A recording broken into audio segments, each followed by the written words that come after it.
Hey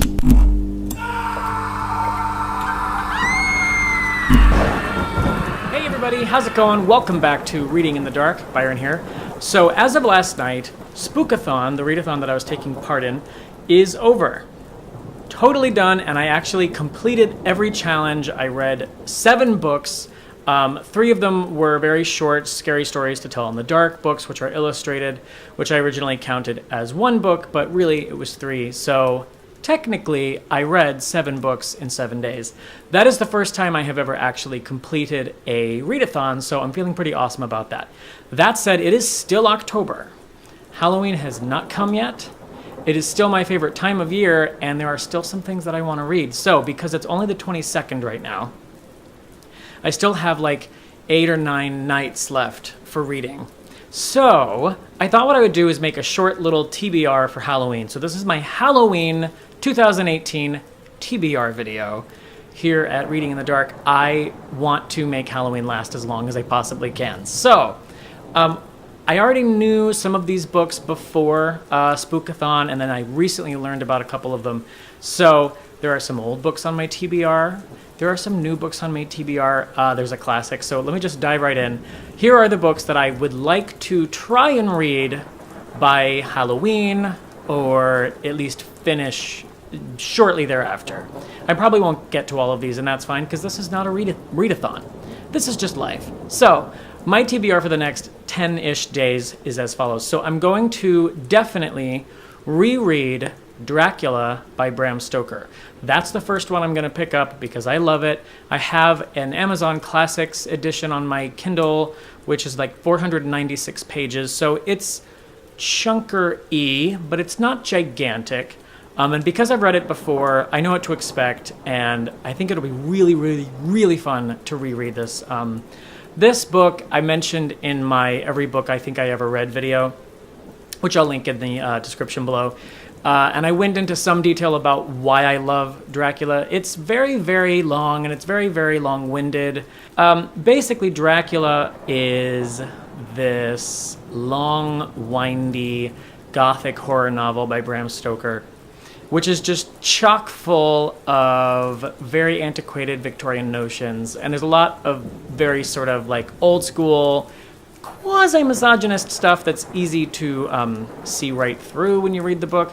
Basically tells the story of all of these men trying to save this woman who has been ill. And I think because I don't even remember. I love this book and I can't even remember. I think Mina is her name. And she was bitten, possibly. The narrator is Jonathan Harker, I think. And he is appropriately horrified by the besmirching of the virtue of this young lady. There are these like very sort of craven, sort of slutty ladies at Dracula's castle, and there's just all kinds of craziness. But I just love this book. I'm here for the way it's written. I love, well, as I recall from the one time I've read it, I love, there's a whole section where he's on a boat inside this crate with his dirt because he can't leave his own soil, you know, and he's like going somewhere and he's like in the crate listening to like, oh, I just loved it the first time I read it. So I'm excited to reread it, and we'll see. I hope I still like it after I've reread it because I've read quite a few things since the last time I read Dracula. Maybe my tastes have changed, but I'm hoping that they haven't because I'm excited to reread it. So Dracula is the first read. Then, okay, so I actually learned about this short story collection on the BookTube channel of Cameron Chaney, who is sort of like the horror guy on BookTube. He's awesome, and he was talking about this book called Greetings from Moon Hill by Anthony J. Rapino. It's a collection of short stories, and I'm just going to read the blurb here. It says, somewhere in northeastern Pennsylvania, nestled between the forests and foothills of the Poconos, you'll find the forgotten town of Moon Hill. It's a surreal place of arcane magic and natural wonder where a hint of autumn lingers in the air, the leaves are always turning, and the shadows grow long no matter the time of day. You might say Moon Hill is special, an eerie pocket of Americana frozen in time, filled with eccentric characters and deathly secrets that transcend reality. And like most towns, it also has a dark side. This book is a roadmap to the lost town's terrifying mysteries. So it's neat. It's a cool idea. It's a collection of spooky short stories all set in this same kind of haunted town where it's kind of always fall, always Halloween-y. I'm excited to read it. It just sounds like a really cool idea for an anthology, and I'm kind of in the mood to read short stories right now. Obviously, having just read all the Scary Stories to Tell in the Dark books, those are very short stories. Those are almost like flash fiction or microfiction. They're so short, some of them. But yeah, I kind of have that on the brain, and I like the idea of reading some short stories of a spooky nature, so I'm excited about that. Greetings from Moonhill.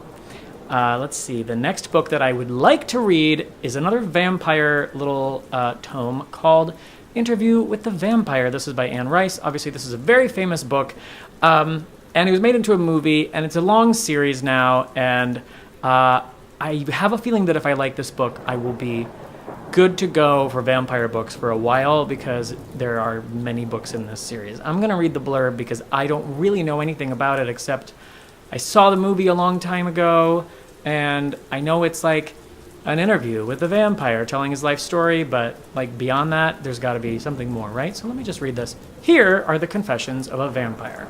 Hypnotic, shocking, and chillingly erotic. This is a novel of mesmerizing beauty and astonishing force, a story of danger and flight, of love and loss, of suspense and resolution, and of the extraordinary power of the senses. It is a novel only Anne Rice could write. So I feel like I don't need to know much more beyond that. It's a story about a vampire telling his life story, and it's very well known. Everybody knows this book, and I have never read it, and it's not actually super long. It's 354 pages, so I'm excited for that one, and, you know, your guess is as good as mine. Will I be tired of vampires after Dracula and this? It's possible, but we're going to find out. And it's, you know, Halloween. The last book that I have on my list is actually just a thriller that I hauled a little while ago called Carved in Bone by Jefferson Bass. Now, this is a book that I mentioned before, I think in my Gigantic Summer Haul video. This is a book written by actually two men are Jefferson Bass, and I forget which is which, but one of them is a forensic anthropologist who actually created the whole body farm thing where forensic people actually study the decomposition of human bodies out in the elements to try and learn more about how that decomposition happens and what happens with the bugs and all that kind of stuff to sort of help in aid in solving crimes. And then there was a journalist that is a part of this pen name who co-wrote this with him as well. And I don't remember his name, either of their real names, but the pen name is Jefferson Bass. So, moving on to the part that I know some more about, this is a thriller where a body is found and this man is called upon to investigate whose body this is and how it got there. A woman's corpse lies hidden in a cave in the mountains of East Tennessee. Undiscovered for 30 years, her body has been transformed by the cave's chemistry into a near-perfect mummy, one that discloses an explosive secret to renowned anthropologist Bill Brockton. Dr. Brockton has spent his career surrounded by death and decay at the body farm, but even he is baffled by this case unfolding in a unique environment where nothing is quite what it seems. The surreal setting is Cook County, a remote mountain community that's clannish, insular, and distrustful of outsiders. The heartbreaking discovery of the young woman's corpse reopens old wounds and rekindles feuds dating back decades. So, it's going to be a thriller, it's going to be a mystery, it's going to be gross, obviously, and the whole thing about the insular, clannish town that doesn't want people poking around in its history is intriguing to me because I like reading about places with a lot of like sordid history and secrets and stuff like that. So this is just a thriller that I picked up a little while ago, and it's creepy and it sounds like a good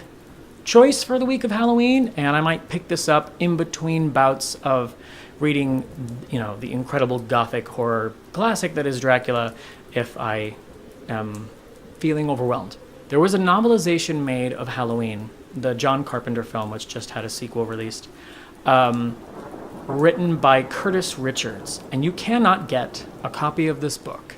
I mean, you can, but you go on Amazon or on Abe Books or wherever you want to go, and copies of this little mass market paperback book are over $500. One of them was $560 for this little book, and it is very short. I hear tell that there are ways to read it if you go searching around on the interwebs. I may find a avenue through which to explore the possibility of having the opportunity to sample part of this book. What I really wish is that the book would be reprinted so that I could buy it and read it, you know, in a book. But it's not available unless you want to spend hundreds of dollars, and I can't imagine that anybody who is not a collector is going to do that. So it's like on my radar, and I want to read it. And as I said, I hear tell that there might be a way. It's probably not a brilliant piece of literature, but, you know, who knows? It probably isn't going to happen. I'm not going to get to it because I have all these other books to read first, and it's only 10 days. In any case, I'm excited to read all of these books. I'm excited to get further into the Halloween vibe. I had a lot of fun putting this video together with all of the thunder and lightning and creepiness because Halloween is the best holiday, my favorite time of year. I throw a Halloween party every year for that same reason. And I just had to make like a video that wasn't just about Spook-A-THON, but was specifically about just Halloween because it is Halloween time and that is my time. So I just wanted to make this video to sort of run down my short TBR for the rest of October. I still have The Wild Inside by Christine Carbeau sitting on my Goodreads as currently reading, and The Persian Boy by Mary Renaud sitting on my Goodreads as currently reading, and I really am going to finish that book. I will probably finish The Wild Inside by Christine Carbeau, although I was not necessarily thrilled by it. But they're just kind of on hold. They were first on hold for Spook-A-THON, and now they're on hold for Dracula because, let's be honest, priorities. So I'm going to get to those, but in the meantime, I just got to keep the whole Halloween thing going. But in the meantime, I'm also going to be binge-watching The Haunting of Hill House on Netflix because I just finished reading that book, and I loved it. I loved the vibe and the atmosphere, and I'm sure the show doesn't just follow the book exactly, but I have a feeling that since I loved the book, I'm going to love that show. So I'm probably not going to get through all these books, but I'm hoping to get through all of them. And so I just thought I would make a short little TBR video to run down that list for you and provide a little bit more spooky Halloween-y bookishness for your life as well as mine. So that's my TBR. If you enjoyed this video, please hit that thumbs up button below. And if you would like to see more videos like this, I would love it if you would subscribe to my channel. I'm trying to do videos at least twice a week right now. And until next time, I will be here in the dark, reading. Bye, guys.